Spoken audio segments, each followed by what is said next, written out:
Hey everyone, this is Nick Baisley from FilmSnobbery.com. I'm here in the last evening of the First Glance Film Festival here at Raleigh Studios in Hollywood. And who am I here with tonight? Tom Fugedi, I play the Colonel. My name's Aaron Hill. My name's Peter Donovan. And I'm James Lafferty. And you guys, what movie are you guys here with? Lost on Purpose. Lost on Purpose. Yeah, same All right. answer. Same answer. Same answer. Same answer down the line. Dairy farming isn't a job. It's a lifestyle. When you work and live at the same place, pretty soon you start calling that home. And those people you're working with, they become your family. Where's your brother and Wade? I don't pay you guys to wander around and jerk off half the day. Oh, Christ. What's this? Someone's working to put you out. I'm looking for a Miss Elizabeth Jane. Yeah, you're wasting my time. I'm just looking to float through for a couple of months. You've been floating for the past few years. She's got some nerve. No mercy! Worker, you know you can trust me. No, I don't. Every single time I turn around, you step in another turd. Did I mention Rooker broke up with Shelley? Oh my God, I loved her. Seen some other guy behind his back. Please stop. Hey, you see that guy? Who? Him right there. The big guy? We're gonna go, we're just gonna keep flopping your lips. Let's go. Let's do this, baby. You know your daddy liked to get drunk and fight. I don't drink, Mom. Well, maybe you ought to.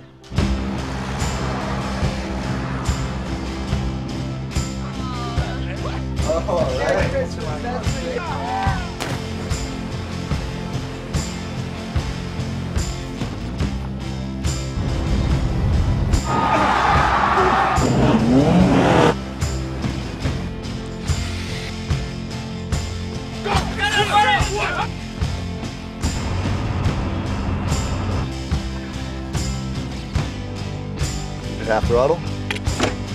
I got it.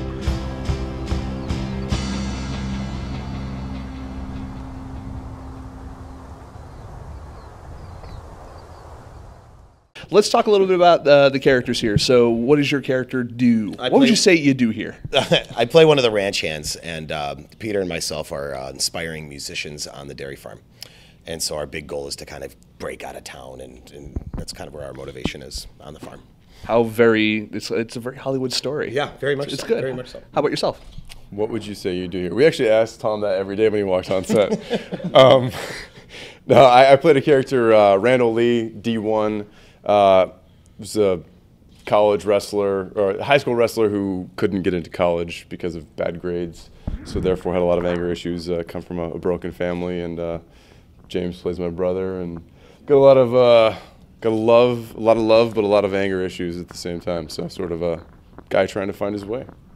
Do you also have lovey anger issues, sir? No. No. Now, would you say it Would I say that in general? Or like about directed the towards character? Aaron or just in general? Directed towards Aaron. No kidding. This by far is like probably the worst interview I've ever done in my life. Thank you. This is gold. This is magic. You guys can edit this. Oh, There's no editing. there's no editing. This is live right now. He said film snobbery, right? Was that FilmSnobbery.com. There you go. Yes. Yeah, tell me about your character. I'm the lead singer of the band that he spoke of, and have a lot of integrity and artistic ambitions, and Tom's character is sort of just trying to meet women and party. He knows where it's at in this town. Like, artistic integrity gets you nowhere in Hollywood. Come on now, no. So, what is? Tell me about the progression of the characters throughout, and where do you end up by the end of this movie? Was there growth? Were someone dead? What's going on? I'm the one and only character that actually leaves, and a lot of people do ask whatever happens to the Colonel. And yes, they do. That was a very big ass question. I asked if people were asking about that, and I kind of sail off into the sunset actually, and fulfill my dreams. So as it turns out, integrity and everything does not work in the end. So I end up winning. Bring in a paint store. Yeah, and I get a hot chick and take off into the sunset 20 minutes before the film ends. I think you're confusing this with the episode of with the ending of Grease. I think you do fly away in a car with Olivia Newton-John, or she's cute. She's no Olivia Newton-John, but she's cute. So who here is directed before as well? You know, you've all of you are actors, but you've directed. From a director's perspective, from having directed something, do you find that it affects how you act now in front of the camera, or you take direction? You could take the mic. I don't want to reach it. Sorry. Yeah. No.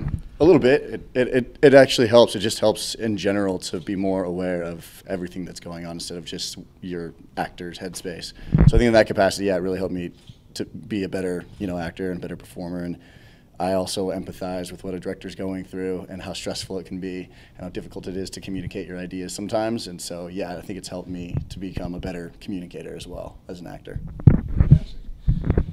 Now you two play musicians in the movie. Do you play your own music throughout the movie, or is there anything you had to learn? Or I'm going to give it to you here. Yeah, I actually wrote most of the music for the soundtrack. I know the directors, and they actually were fans of my music first, and then kind of wrote the character for me to play around that idea. So it was cool to be able to play my own songs in the film. Follow up on that is, did you have a background in acting before that? I mean, or were you just a musician? We'll go here and then we'll go over back. I want to talk about, well, Peter and I did a film a long time ago, which we actually watched when we were on set. It was a film we made with the Nelms brothers, 10 years ago? And was that your first acting debut? Yeah. And he's excellent.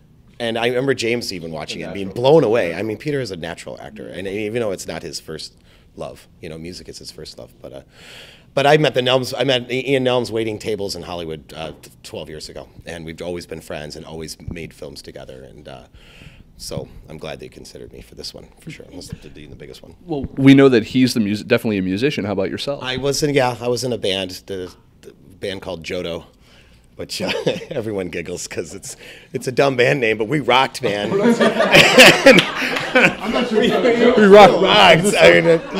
I feel so bad for my bandmates when they watch this, but we actually it took us. Don't worry about it. No one's going to watch this. It's the okay. album's coming out. It took us 12 years to get it done. I swear to God, it's coming out. It's coming out. We just finished it, and it's going to be we're getting picked up by a record label out of Chicago. So getting the band back together. We've all moved on, and some got married, but we're still focusing on getting this album done. So yeah, I was a lead singer in a band for a while. Fantastic. How did you all end up getting? It sounded like you guys knew the directors, but how did everyone else get involved with the movie? I mean, and when you got the script, were you as passionate about it as the filmmakers were? Were you like, yes, absolutely, immediately? Or was it like, well, let's see if you can afford me? No. I know about you guys, but how about yourself? Well, this is an independent film, so the afford me thing is never really a question. I read the script, but I fell in love with it immediately. The cool thing was the more I got to work with Ian and Esham, the writers, creators of this film, their passion about the project is contagious, and I think seeing their passion for it and then seeing everyone else who came on board, their passion to make this great thing, you couldn't help but immediately grab a hold of that and want to make this awesome thing also. So yeah, I mean, I read it, loved it, thought it would be something I would love to do, and then as we were doing it, it became also in the independent filmmaking, if you're not passionate about what you're doing, you should just stop, because it's a lot of work, some long days, and it gets crazy at times. But no, we thought we made a great movie, and I think we did make a great movie, and I'm thrilled to be a part of it. So yeah, the audience seems to think so. How about yourself? How did you get involved? I had sort of a mutual management for a little while with the Nelms brothers, and so I had read a couple of their scripts and have been a fan of their work for a while. And I always told them that if they ever get any of their things going, then I'd love to be a part of it. And so they were kind enough to let me be a part of Lost on Purpose. And yeah, it was cool. I related to the script because I'm from a small town like Aaron, and here in California, that's really sort of agriculturally based, surrounded by dairies, and it's a different way of life than being here in Los Angeles or in a big city. And so that really sort of came off the page for me. That's part of the reason why I was kind of passionate about it. Fantastic. Well, you guys just came off a great screening. You guys had a really good audience. You guys did an acoustic set. There was an acoustic set in there that was playing during the credits, I believe. Audience Q&A, the whole night. Yes, I saw you guys with the guitars outside. Awesome. So, we want to thank you for being here at the FirstGlance Film Festival and being a part of it and getting a movie out there. And, hopefully you guys will be sharing it with more people in the future. I guess you guys are also at Newport and have other festivals lined up. So congratulations. Oh, let's. Kickstarter. What are we doing? Let's. Who said that? There's Kickstarter. Camera. So there's a Kickstarter going on for this. Who wants to talk about that real quick? Come on. No, I don't know much about it. Totally, you have an awesome voice. You've got the total voice for it. Come on. You guys know, they know way more than we do. Don't make me look stupid. In a world where people try to make movies, there's this thing called Kickstarter. Lost on Purpose is one of those Kickstarter projects, and they're raising money. Yeah, well, yes. No, the filmmakers decided that in releasing this, there's a lot of typical avenues for distribution. A lot of times distributors will say, yeah, we'll get your movie out there, but they want to change certain things about it. And much in the spirit that the movie was made by people just, they saw their vision, they wanted it to be a certain way. They decided we're not going to try and conform the movie to what other people want to do to sell it. We're going to bring it to you in our own way. So the Kickstarter is basically to try and just bring it directly to you in a theater without changing the title, without changing the way the movie's edited, without changing anything about it, and just bringing it to you the way it was supposed to be. So if you can be a part of that and log on support, I think you can get a free DVD and digital download, Blu-rays, whatever, different tiers, all kinds of crazy stuff. You could be an executive producer. You could be special thanks in the credits or something. There's a lot of great stuff. USA. I don't know. I just, well, again, and you guys, I think it's, you're trying to raise, I think it's, if I remember speaking with people, I think it's like $40,000. You guys are already almost halfway there, which is fantastic. So, thank you for all of your fans and everything that are donating, and good luck on the rest of the project. Thanks so much. Thanks for having us. Thank you. So look for Lost on Purpose on Kickstarter.